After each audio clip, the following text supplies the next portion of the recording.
What's going on, everybody? Welcome back to the channel. Welcome to another video. We got a lot going on today. This is going to be part 13 of our 1000 horsepower 2JZ build series, in which we are going to be assembling the long block. Before we kick that off though, I want to introduce you guys to these super dope ratchets I picked up from Olsa tools. They were kind enough to send them over to me to let me try them out, and I gotta be perfectly honest with you guys, this is far and away my favorite ratchet set I have owned ever, and that is exactly why we are going to be using it to assemble this entire motor today. Part of the reason I want to show these to you guys today is because I genuinely believe they provide a great value for an absolutely exceptional product, and I thought it might be something you guys might find useful. If you've been on this channel for a minute, you know I don't really do hardly any of these. If I am going to do something like this, it's going to be something that I'm comfortable using on my own car and recommending to you guys, or keeping in my own toolbox, and that is exactly the case today. Now, I tend to be a little old school when it comes to taking stuff apart and putting it back together, which means, with very limited exception, I really don't like to use power tools. I like the old school manual stuff, and Olsa tools I think absolutely knocked it out of the park with this one. Now, I know some of you are probably thinking, oh, but Nick, they already have pivot head ratchets and this and that, right? The problem with those is that normally what happens is you have a fixed head ratchet right here as an example, and they go and send the brake right there, which means whenever you go to tighten it down, it's kind of like riding a bicycle with a bent front wheel. It just doesn't work out as well. These ratchets from Olsa tools, however, allow you to go and pivot any direction you want to. So if you need to go and thread something by hand, you can just boom, throw it on right there, and then crank it down when you're ready. They're amazing. Highly recommend getting some. If you're interested in giving some of these a shot as well, go ahead and hit the link in the description below and use the code 2JZ10 for 10% off your first order. Without further ado, let's get to work. This here is our freshly assembled short block from the fine folks over at Gaskets Racing, and there are a couple of differences between this setup and the old one. This thing's got CP 86 1/4 pistons, Manley Turbo Tough I-beams, King Race bearings, and Real Street Performance billet mains. However, this is a naturally aspirated block from a 2JZ GE. The key differences between the naturally aspirated 2JZ GE blocks and the twin turbocharged 2JZ GTE blocks really just comes down to the oiling system.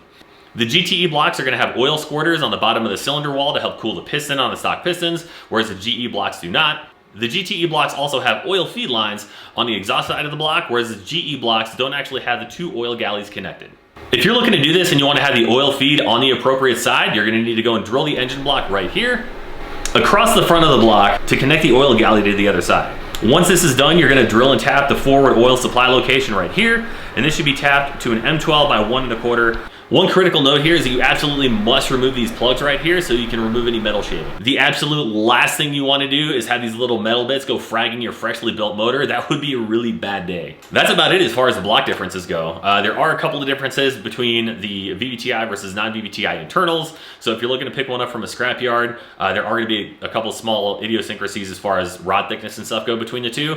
But if you are looking for a cheap block to build, you don't want to go and pay through the nose eBay prices, you absolutely can. Go to the scrapyard, pay the 150 bucks for a short block, tear it apart, take it to the machine shop, do a little bit of machining, and then you can have a ready to go block 100% to your standard.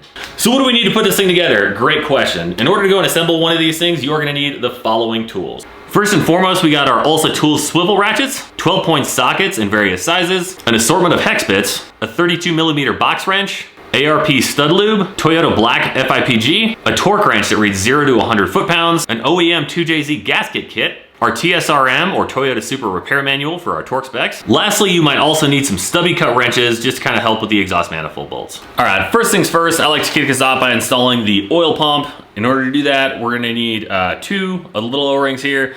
We got one that goes right here and the other one right up here. After that, we're gonna install our front main seal, followed by the timing gear. Now, before we just go dropping this on the engine block, you will notice that on the back side of the pump, we have all these little grooves that go all the way around here. Those are gonna need some of this Toyota black right here. So we're just gonna go ahead and line all this up. I'm gonna lubricate the O-rings here and here, and we're gonna drop it on. This right here is why I like these ratchets. Check this out. Normally, you'd have to pull the socket off and sit there and thread this thing on by hand. With these though, all you gotta do is pivot up, get it nice and snug. Once those are all snug up, we're gonna take the torque wrench and torque all of these to 8 foot-pounds, which is 96 inch-pounds. Now the front main seal. Now the timing gear. Oh yeah, that went on super smooth. Now that we got the oil pump and the front main installed, I do need to go and install the housing for the rear main before we can put the oil pan on. I'm not going to install the seal just yet. I'm actually going to wait until I pull this thing off the engine stand before we go ahead and tap that in. Now we're going to be spinning this over so that we can throw on the oil pan. Pretty similar thing on this guy. We got these grooves and stuff all the way around the upper pan. We're going to go through and fill in Toyota black. I will say though that on the bolt holes are going to be here. we're gonna go on the inside of these. That way we make sure we don't have anything, any oil leaking down on the inside of the threads. Once you're done, it should look about like this. Now that we got all this snugged up, we're gonna take the 12 mil bolts. These are gonna be 15 foot-pounds, which is 180 inch-pounds.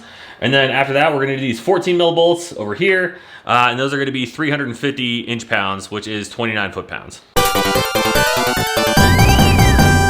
Now we're getting into the fun stuff. This right here is the Titan Motorsports extended oil pan. It also comes with this extended pickup tube as well. I really wanted the Autobahn one. It was just, honestly, just more a matter of money. Consequently, we got this guy. I'm really excited about it though. It should give us plenty of additional capacity, which will help keep oil temps and everything down. And in the event of a little bit of sloshing from rapid acceleration, deceleration, we won't have to worry about any oil starvation issues. So I'm gonna go ahead and do the same thing on this one where we have the sealant on the inside of the bolt holes, and then we'll go ahead and get this thing dropped on to the motor.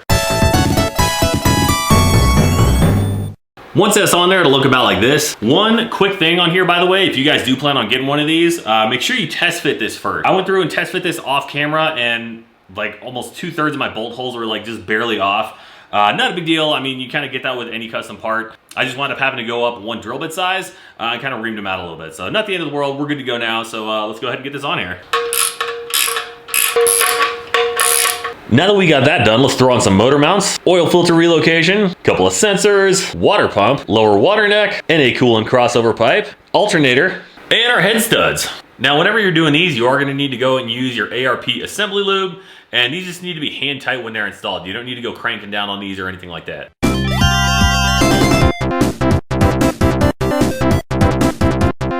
Moving into big boy gaskets now. So this here is obviously gonna be our head gasket. I haven't taken this out of the packaging yet, just to kind of give you guys some visual representation. So if you're putting one of these together and you're not sure which way it goes, just look right back here on the number 6 cylinder on the exhaust side. You'll see a little number stamped into it, and that is how you know where it goes. All right, now before we put the cylinder head on, this is super important. I'm gonna give you guys a pro tip. We're using head studs on here. That means if you're taking the factory cylinder head apart and you're pulling the bolts and everything like that out, you get the little washers and stuff that go and come out after them. Since we're using studs though, we actually need to put the washers in the holes first. Otherwise, it's not gonna work. Let me show you what I'm talking about. This is where the stud is gonna come up, and this is gonna be where we need to go and toss in our washer. There we go, right like that. So I'm gonna go through and do all of these. And then whenever I pick up a cylinder head, I gotta be super duper careful. And we're just gonna make sure the studs go and pop right through there and that the washers don't get hung up.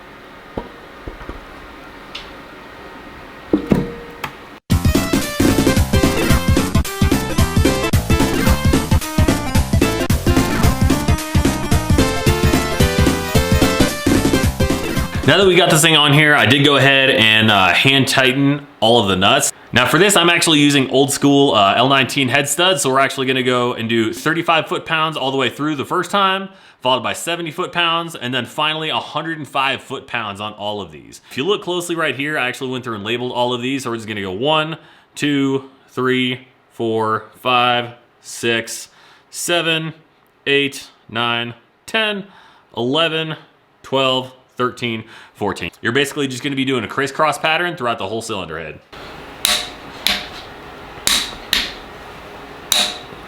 For this last round, we got the big boy torque. We got 105 foot-pounds, which should be hilarious because that's like 2/3 of my body weight. So let's go ahead and get this thing torqued down.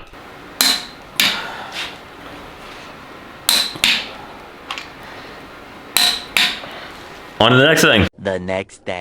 And now that that's done, we're gonna go through and install the camshafts. So just like last video, I'm gonna come through here and lube everything, lube all the buckets. After that, we're gonna be torquing stuff to 180 inch-pounds. And we're also gonna need to go and throw some Toyota Black on a couple bits up here on the 2 leading camshafts and install the cam seals. One thing you need to be mindful of when you are installing these is that you're gonna want your cam pin right here to be pointed straight up and down, and you're gonna want the number 1 piston to be top dead center. Reason being is because you don't want any of these valves contacting the piston as you go through and compress it down. So just be super mindful of that. Now that we got the cams installed and torqued down, we're gonna go and take this guy right here. This is our cam seal. and it just goes and slides right over top of right here. Make sure you throw some oil on these things too. You don't want them to be dry. Once that's done, you're gonna wanna go and take your Toyota sealant and put this right along here. I like to go kind of along the leading edge as well as the rear. So make sure this is cleaned off really well because you do want it to go and seal. All right, now this is the number one for the exhaust, which is gonna be right here. Then you just gotta go and drop this guy right down on here.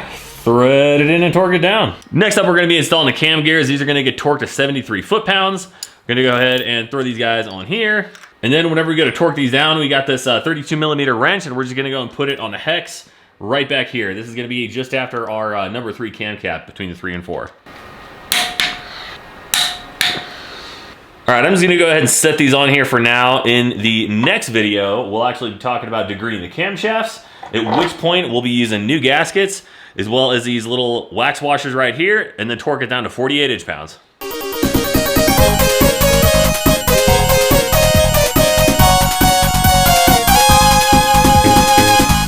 All right, now we get to the fun bits. So whenever I take things apart, I like to do it in the fewest number of pieces possible. However, now I actually need to go and take this whole thing apart because we got this super dope spool valve from Sound Performance, and I got a significantly larger divided turbine housing, so we can actually go and use that. So all the stuff that's on there right now, it's a single scroll, so that's got to go and get pulled off so we can put these guys on.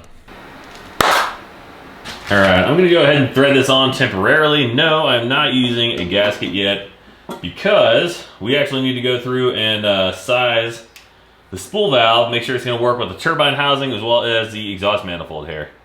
All right, whenever we go through and size one of these things, first thing we need to do is pull this little E-clip off right here. Make sure you don't lose this, you will need it again. Then the pin's gonna pull out, and now we can move the door freely.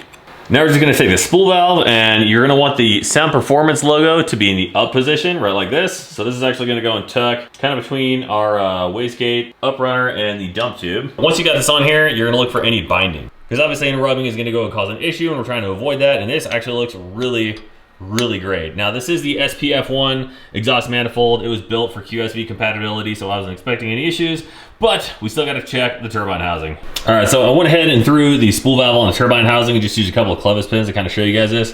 Basically what you're gonna want is to have it nice and open, right like this, except on this side, if I can do this one-handed here, it actually binds slightly on this inlet right here. So I am gonna need to go and grind this down just so that it actually fits and it'll operate smoothly back and forth here. All right, I don't know how well you guys can see this. I did have to go and grind down a little bit. It was really just more kind of around the edges and stuff like that, so it wasn't really a whole lot. This is good to go now though, so we're gonna go ahead and throw the spool valve and the gaskets and everything like that back on the exhaust manifold, get all this bolted up and go from there. Now that we got the turbine housing on, we're gonna go ahead and take our pin and the E-clip that we pulled off earlier, go ahead and reinstall those guys. All right, one thing on the turbo here, I don't know how well this is gonna come across on camera, but you do not want this thing to be straight up and down at 90 degrees. You want it to be just offset at about 15 or so degrees. That way the oil and stuff can go around like it needs to. This, pretty good right there. I'm pretty happy with that, so that should be good to roll. And that is it. I've still got a few more things to install, like the mechanical fuel pump, AC compressor, power steering pump. I gotta set the timing, which is gonna be in the next video, but that is gonna be a wrap for today. So I hope you guys liked it. I hope you got some information out of it. I will see y'all very soon in the next one. Catch you next time.